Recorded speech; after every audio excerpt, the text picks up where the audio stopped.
Welcome to the House Standing Committee on the Judiciary, and I hereby call this meeting number 5 to order. Mr. Clerk, please call the roll. Representative Banta. Present. Representative Baumann. Present. Representative Blanton. Present. Representative Burke. Here. Representative Dietz. Oh, here. Representative Flannery. Representative Griffey. Here. Representative Kulkarni. Present. Representative Lewis. Here. Representative Maddox. Representative Marzian. Representative Moser. Representative Nemus. Here. Representative Petrie. Representative Roberts. Here. Representative Stevenson. Representative Whitaker. Representative Williams. Here. Representative Wilson. Vice Chair Decker. Present. Chair Elliott. I'm here, and we do have a quorum, and we're duly constituted to conduct business. We're going to go a little bit out of order this morning and take Senate Bill 169 first, which is an act relating to administrative subpoenas.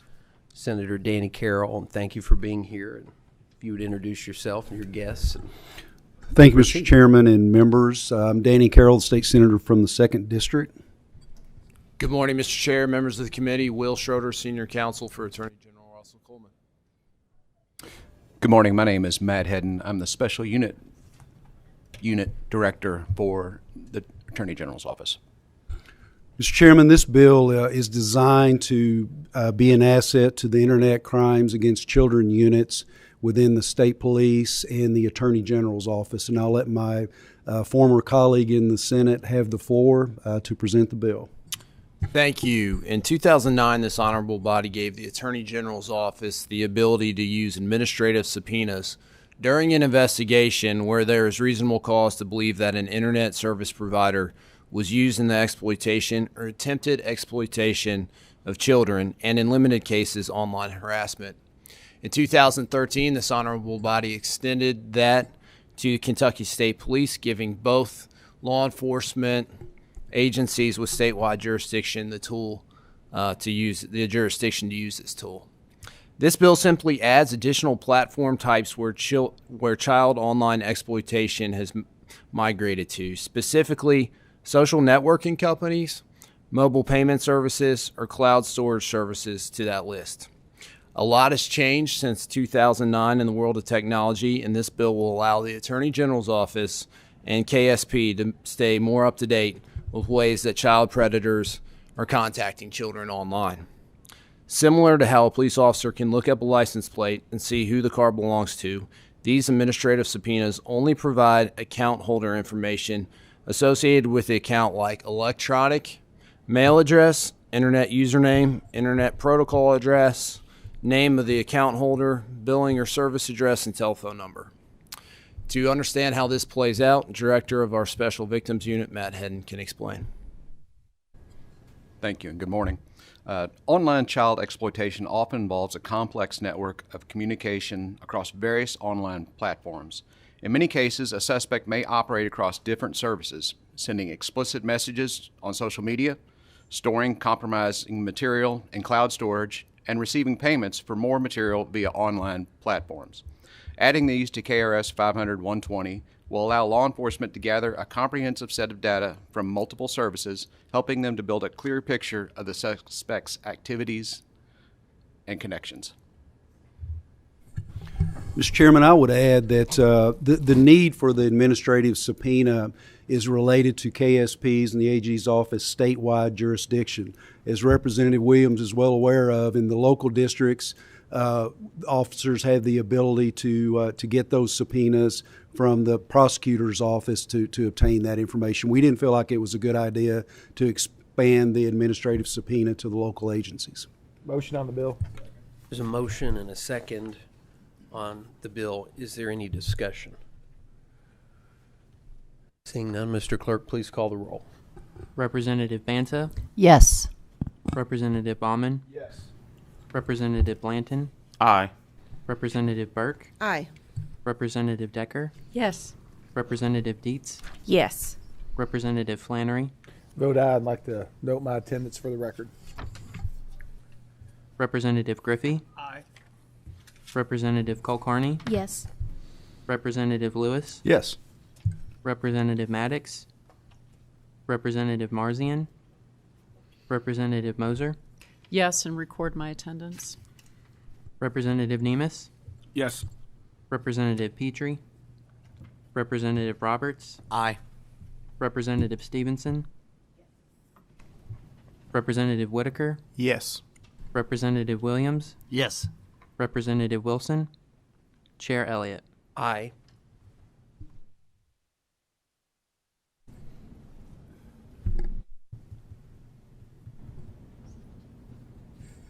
So with 17 yes votes and no votes, Senate Bill 169 is passed with favorable expression. Thank you, Mr. Congratulations. Chair, Mr. Thank members you. of the committee. Thank you. Thank you. The next bill on our agenda is Senate Bill 2, an act relating to correctional facilities. Senator Mike Wilson.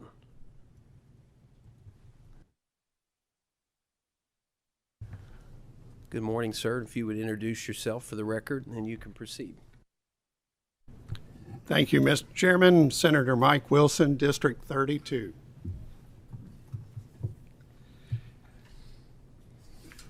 And please proceed. Mr. Chairman, members of the committee, what you have before you is Senate Bill 2, and the reason that you have it here is because I serve on the Regulations Committee and came before us through the Department of Corrections. And they brought a regulation to us, which was 501 KAR 6410, which among other items includes policies and procedures for inmates to receive hormone therapy and transgender surgeries. The last time that the department had updated their policies and procedures through administrative regulations was 2018 and 2020. Since 2020, they had been updating their policies by internal memo and not by regulation or by statute. The department since realized that these policies and procedures needed to be incorporated into their administrative regulations.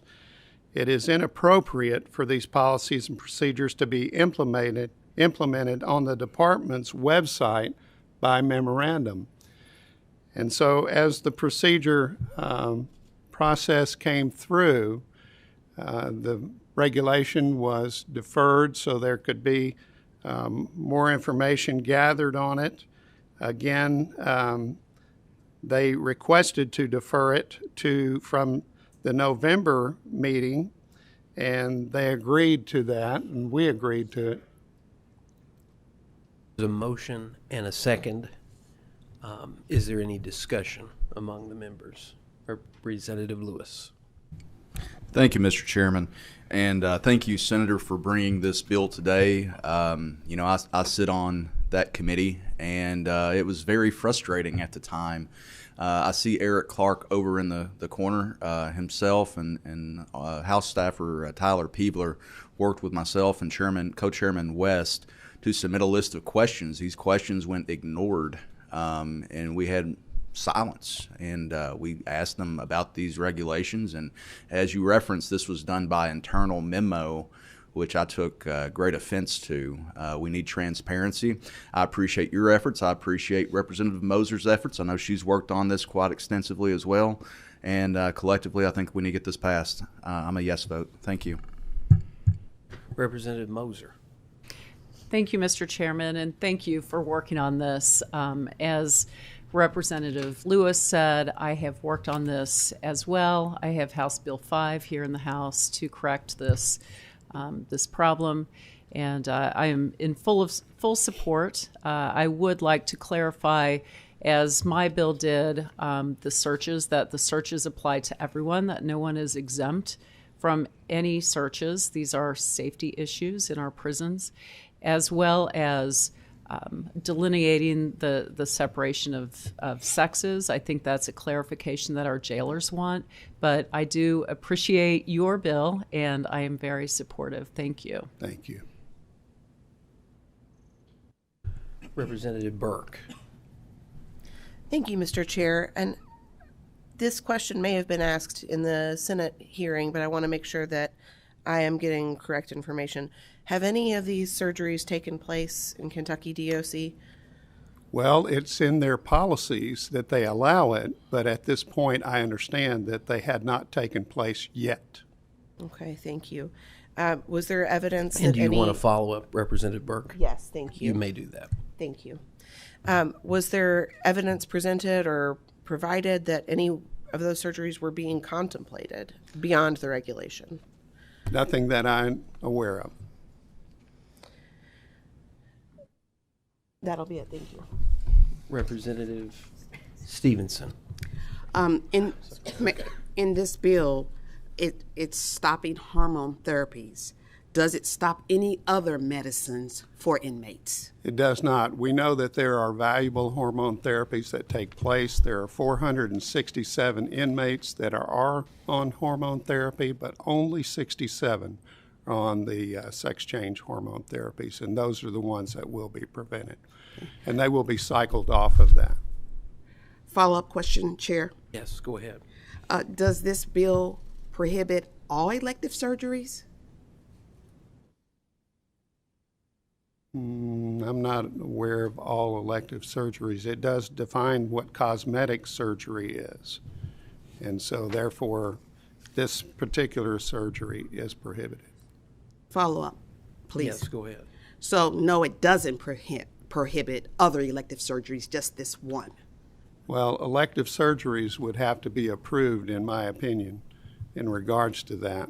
So I don't know. These are folks that are in prison for committing crimes. Absolutely. And so I think we have to provide health care for them, but we don't have to provide elective surgeries.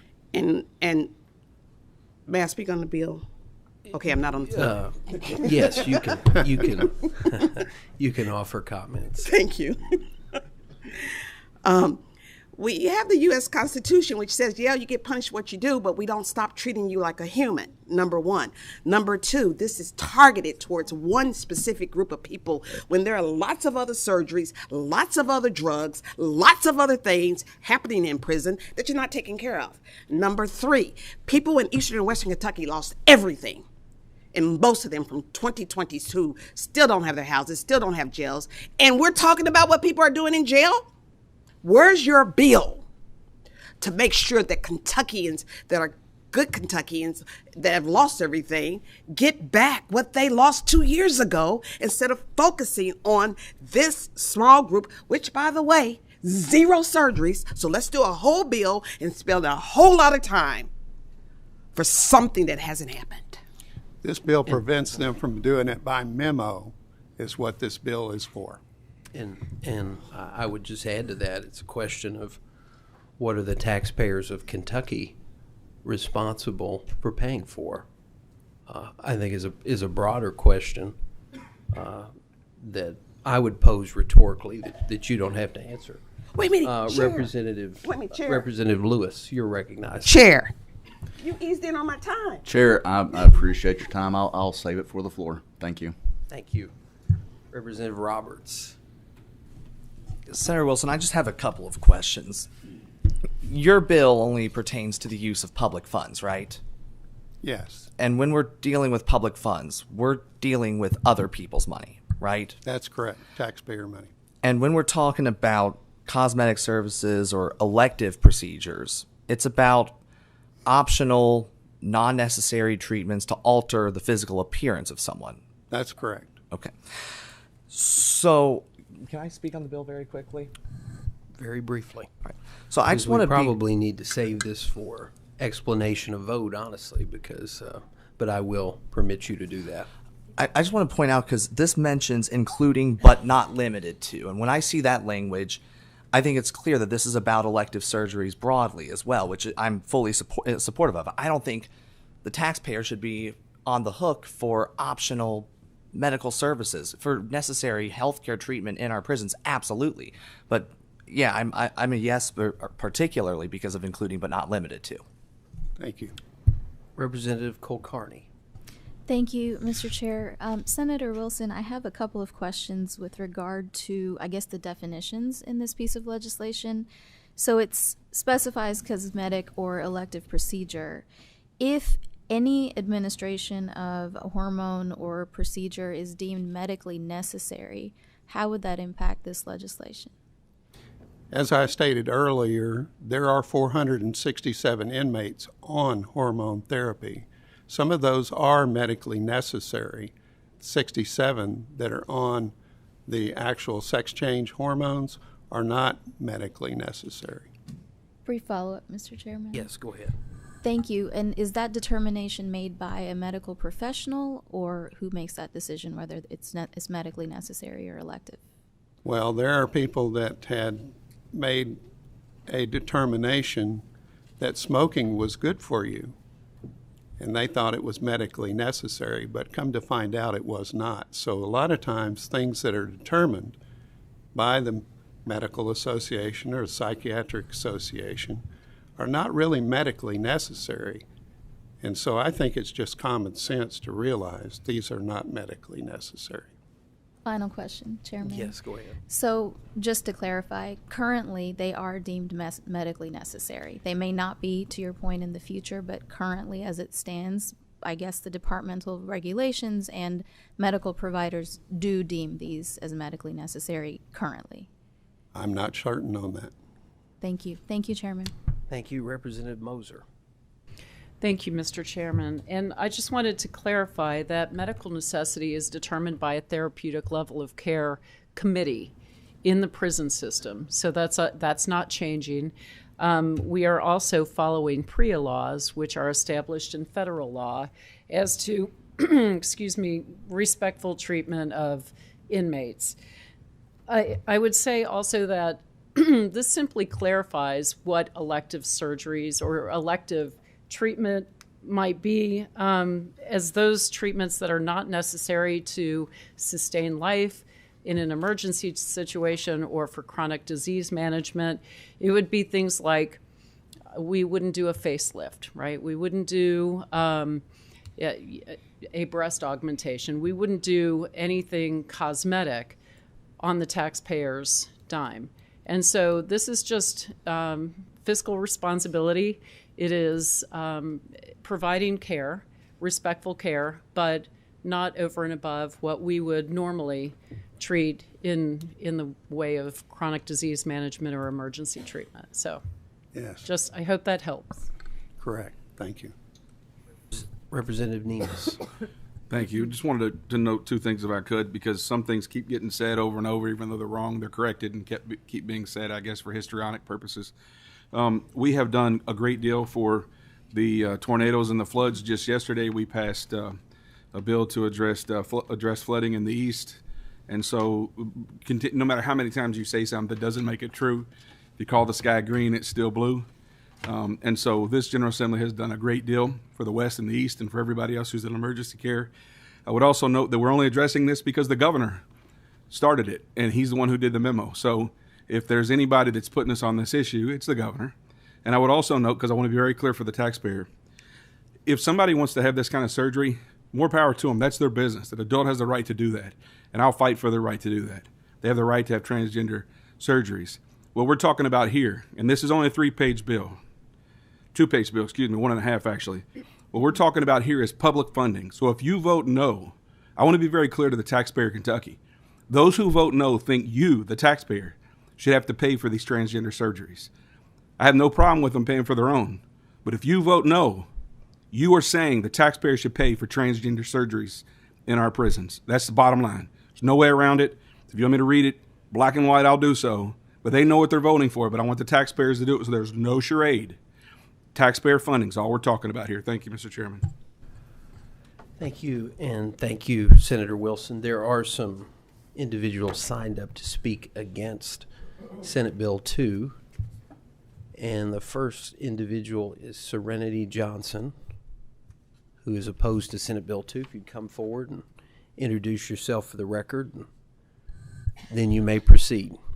Good morning, and thank you for being here. There we go. Thank you for the chance to speak. Hello, my name is Serenity Johnson. I am a proud resident of Ratcliffe, Kentucky, and I'm also a proud transgender Kentuckian. I'm here today because I've watched in growing concern the number of transgender-related bills being passed and brought up here in Kentucky and across the country, including one that I testified on earlier this morning.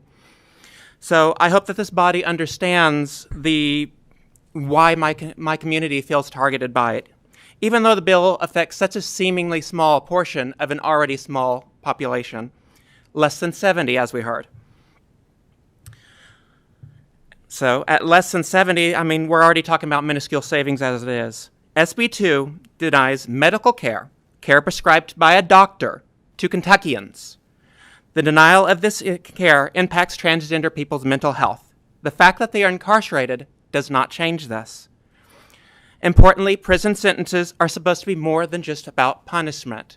They're supposed to be about rehabilitation. Damaging people's mental health hurts people's chances to effectively return to society after they've served their time. And we need to remember that people are sentenced to prison for any number of offenses, not just major ones. We're talking about some of them are relatively minor. Furthermore, we keep talking about just the surgery. We keep coming back to how much surgery costs and not splitting that away from hormone treatment. If it's about the money, why are we not giving incarcerated transgender people some other form, some other way to pay, or for other people to chip in to pay for their care? We say that voting no against this means voting no against surgery. It's about more than surgery. Why are we not just prohibiting surgery and still allowing people access to hormones? SB 2 punishes a tiny segment of people for little gain, hurts the state and the people of Kentucky, and I ask this body to please vote against advancing this bill. Thank you. Thank you. Chloe Atwater, if you would come forward. And you're also opposed to Senate Bill 2. Introduce yourself for the record, and then you can proceed. Good morning. Good morning. Chloe Atwater, Kentucky Equal Justice Center. Thank you, Mr. Chairman and members of the committee, for the opportunity to speak. As I said, I represent Kentucky Equal Justice Center, a nonprofit law firm focused on poverty law, particularly for vulnerable populations like people who are incarcerated. You have heard from and will likely hear from more people who are far more qualified than I am to speak to the real human impact that this bill would have. But I'm joining you to speak rather about the legal issues that SB 2 presents.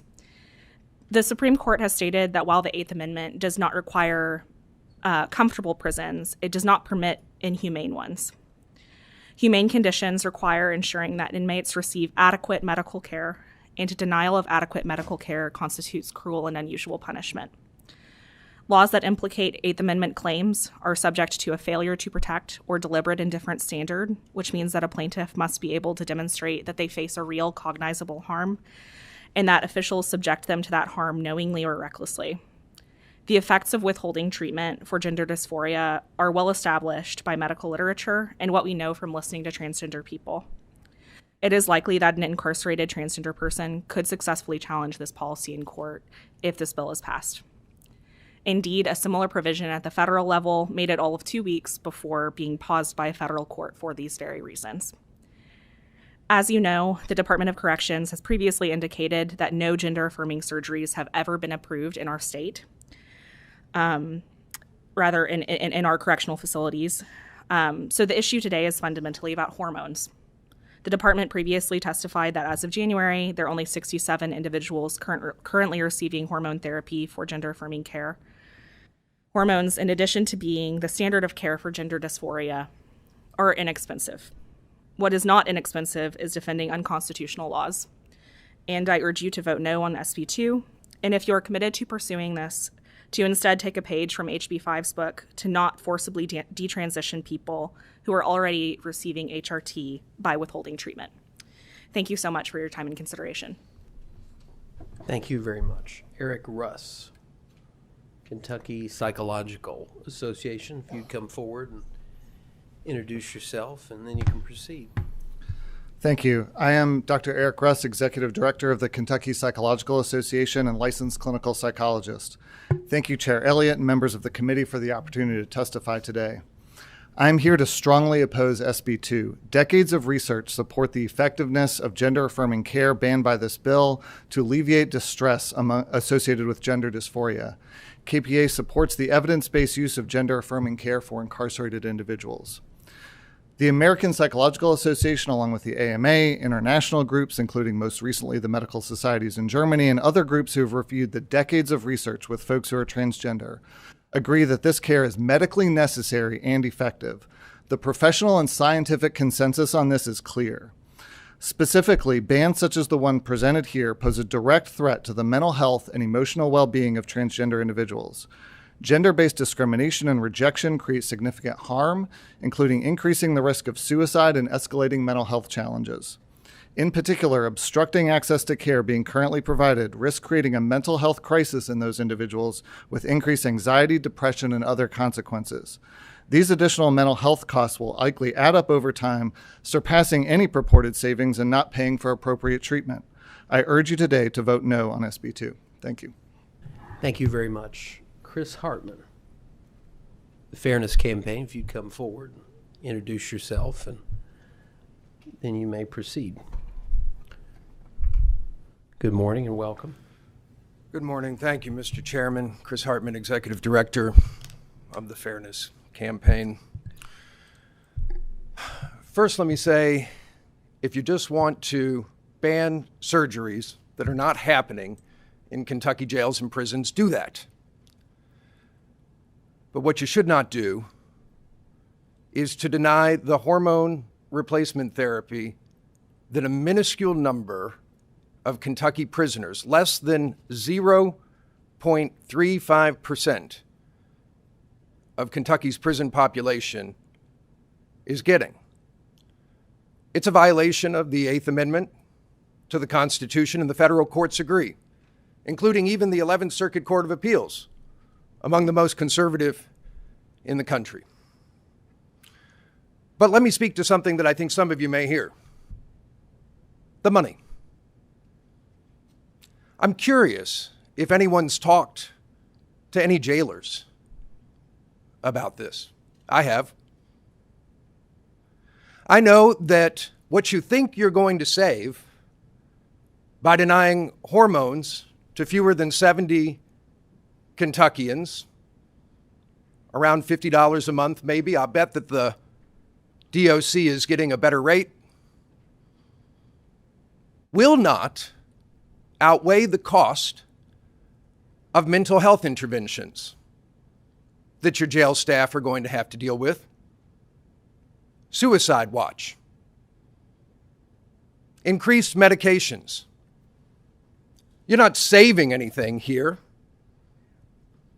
You're playing politics with one of the smallest and most vulnerable populations in the Commonwealth of Kentucky. It's a shame, and I urge you to vote no. Thank you very much. Hannah Callahan, please come forward. I'm sorry if I didn't identify you correctly. Good morning. Good morning. And please proceed. Introduce yourself. So please proceed. My name is Miss Hannah Callahan. Turn your microphone on too, please.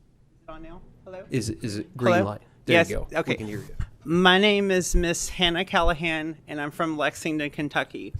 Chair Elliott, Vice Chair Decker, and members of the Judiciary Committee, thank you for letting me speak today with you. My name, obviously, is Miss Hannah Callahan, and I'm a transgender woman living in Lexington. Not long ago, I was incarcerated in a county jail in Indiana, and I wanted to share with you a very difficult experience as someone who went through this process. Prior to my incarceration, I had been taking hormone therapy for many years to transition, a treatment my doctor considered medically necessary. As a transgender woman, hormone therapy has been very life-saving. I had my last hormone injection about a week before my incarceration in that county jail, where I found myself unable to receive my medical treatment for several weeks. Those weeks without that medical treatment were an absolute nightmare. Suddenly, both my body and my mind began to change physically. I had a rapid decrease in body fat and other physical side effects that triggered extreme body dysmorphia and mental anguish. I suddenly became very weak and lethargic. I spent most of the time in my bunk asleep. I did not have a clear head, and my mind felt extremely numb. It was very difficult to work with the attorneys and the people while suffering through this process. My depression became so severe that I contemplated suicide. Ultimately, I did nearly hung myself in the jail cell. Being denied my medically necessary care was a far worse punishment than the one I received from the county judge. Now, I do not deny what I did was wrong, but the medical treatment was certainly something I deserved. I personally know at least a half a dozen Kentuckians that this bill would impact today. Please don't subject them to the cruelty I experienced. You could be sentencing them to a death sentence without meaning to. Thank you very, very much, and have a wonderful day. Thank you, and you have a wonderful day, too. So is there any further discussion? I don't see any at this point. There is a motion and a second. Mr. Clerk, please call the roll. Representative Banta? Yes. Representative Baumann? Can I explain my vote, Mr. Chairman? Yes, please. I'd just like to remind Kentuckians that anyone affected by this policy are certainly free to not break the laws of our great Commonwealth and thus carry on their treatment in their private life. Mr. Chairman, in the name of fiscal common sense that thankfully is sweeping our nation today, I vote aye. Representative Blanton? Aye. Representative Burke?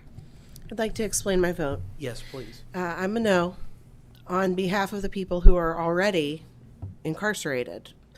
The justice system isn't perfect, and people do become incarcerated when they're not guilty. There's a great bill that we've heard in this committee that recognizes that not guilty people do go to prison for a long time. It would be a real shame to let one of those people die because we think poorly of who they consider themselves to be. I do think that the argument that mental health therapy and keeping someone isolated for their mental health is going to be much more costly than hormone replacement therapy. If there was any proof or any belief that surgeries were actually happening, we could deal with that, but they're not. And so what we're doing is grandstanding on the back of vulnerable people, and I'm not for it, and I won't be for it, and I'm a no. Representative Decker? Yes. Representative Dietz? Yes. Representative Flannery? Yes. Representative Griffey? Yes. Representative Kulkarni? Briefly explain, Mr. Chairman. Yes, please, go ahead. I'm a no today, and I'm not a no because I think we need to have the public and taxpayers funding someone's cosmetic or elective surgery or treatment. I am voting no because when someone is incarcerated and is in need of being administered medication or treatment that is part of an ongoing medically prescribed treatment or therapy within state custody, we do have an obligation to provide that medically necessary care to that individual for as long as they are detained within our correction system. I'm disappointed that this committee has spent the vast majority of its time today discussing an issue that does not concern the vast majority of Kentuckians. They are not impacted by it. They are not concerned with it. And yet we have spent their taxpayer money discussing an issue and a bill that seeks to target a very vulnerable and very small group of our fellow Kentuckians. And it's a disappointment and it's a waste of our taxpayer mandated duty. Thank you. Representative Lewis? Yes. Representative Maddox? Representative Marzian? Representative Moser? I'd like to explain my yes vote. Yes, please. I just want to clarify that hormone treatment in this bill may continue if it will cause medical harm to discontinue it. So it's pretty clear that the stair-stepping of this medication is not, it doesn't seem to me that it's necessary if it will cause medical harm. So I am a yes today. Representative Nemus, Yes. Representative Petrie, Representative Roberts. Very brief explanation of my vote, Mr. Chairman. Yes, please. Murray Rothbard once said, "It is easy to be conspicuously compassionate if others are being forced to pay the cost." That's what the status quo is right now. Every Kentuckian is impacted when it is their tax dollars that is being used in our prisons. That is not compassion. This is essential legislation. I am a yes. Representative Stevenson. I'd like to explain my own vote, please. Yes, please. We've already established there are no surgeries happening. There are no tax dollars being spent on surgery. I'm not a doctor and I don't even play one on TV. And yet people in this room want to play a doctor. If a medical doctor says that this is needed, then we ought to back out of the business of telling doctors what to do. We continue to treat people with no power unlike the people we treat with power. Corporations get tax dollars to make more profits, and we don't stop that. I'm a no because it's against the Constitution. If we're going to take somebody's rights and freedoms, we need to make sure they have medical care. And this is not about money. This is about you don't like them. Representative Whitaker. Yes. Representative Williams. Yes. Representative Wilson. Yes, sir. Chair Elliott. Yield myself such time as I may consume. So I think the question is, should public funds, taxpayer funds, be used to pay for those who have been convicted of a crime, to pay for elective transgender surgeries and procedures? And the answer to that is no. And so I vote aye.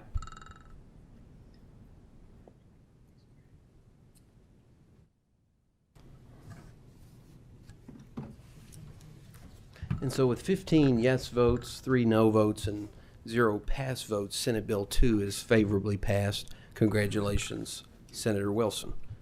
And if there's nothing else to come before the committee, we shall stand adjourned. Continue.